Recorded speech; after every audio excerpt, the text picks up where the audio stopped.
नंदुरबार जलतरण तलावाची वाढीव फी कमी करा, हिरालाल चौधरी। नगरपालिकेच्या स्वर्गीय बाळासाहेब ठाकरे जलतरण तलावाची वाढवलेली फी कमी करावी अशी मागणी नगरपालिकेचे विरोधी पक्षनेते हिरालाल चौधरी यांनी सर्वसाधारण सभेत केली। फी कमी न केल्यास तीव्र आंदोलनाचा इशारा त्यांनी दिला। नंदुरबार नगरपालिकेची सर्वसाधारण सभा आज नगराध्यक्ष रत्ना रघुवंशी यांच्या अध्यक्षतेखाली घेण्यात आली। यावेळी उपाध्यक्ष प्रथमेश चौधरी, मुख्य अधिकारी राहुल वाघ यांसह सत्ताधारी व विरोधी पक्षाचे नगरसेवक उपस्थित होते। यावेळी स्वर्गीय बाळासाहेब ठाकरे जलतरण तलावाच्या वाढीसंदर्भात विरोधी पक्षनेता हिरालाल चौधरी यांनी प्रश्न उपस्थित केला। यापूर्वी या जलतरण तलावाची वार्षिक फी 5,000 होती, ती थेट आता 20,000 करण्यात आली असून दैनिक शुल्क 50 वरून 100 केले आहेत। ही वाढ अन्यायकारक असून मूळ उद्देशाला हरताळ फासणारी असल्याचा आरोप त्यांनी केला। नाशिक महापालिकेत वार्षिक फी 6,815 रुपये असताना नंदुरबारमध्ये 20,000 रुपये आकारणे चुकीचे आहे। तसेच पालकांना बागेतून प्रवेशासाठी वेगळे 10 रुपये द्यावे लागत असल्याने दररोज वाद होत असल्याचे त्यांनी सांगितले। ठेकेदाराने परवानगीशिवाय फी वाढवली का?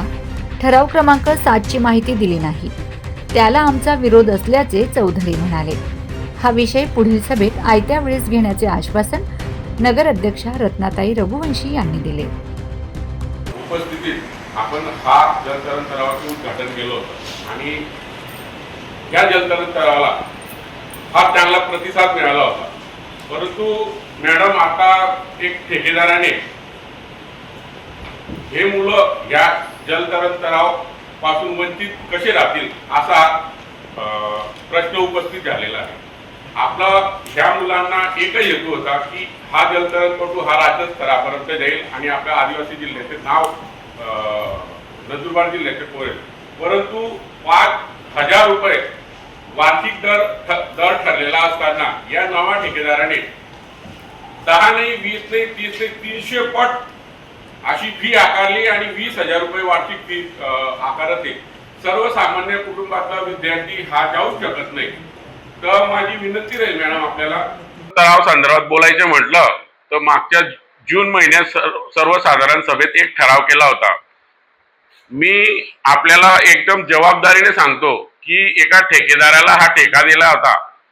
या ठेकेदाराने पैसे न भरता नगरपालिकेची थकबाकी न अदा करता हा गायब झालेला आहे। याला सर्वस्वी जबाबदारी संबंधित अधिकाऱ्यांची आहे आणि तसा ठराव सुद्धा झाला होता की जबाबदार अधिकाऱ्यांवर कारवाई करावी। तो सुद्धा जबाब मी आज सत्ताधाऱ्यांना विचारला की जे 1 जून रोजी जो जनरल बोर्ड मध्ये ठराव झाला त्याच्यावर काय कारवाई केली, गोलमाल उत्तर देण्यात आलेलं आहे।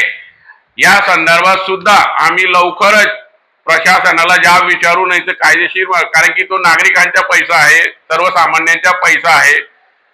तो ठेकेदारावर रीतसर फौजदारी गुन्हा दाखल करून पैसे वसूल व्हावेत आणि नसते झाले तर ह्या अधिकाऱ्यांकडून वसूल करण्यात यावा अशी आमची मागणी आहे।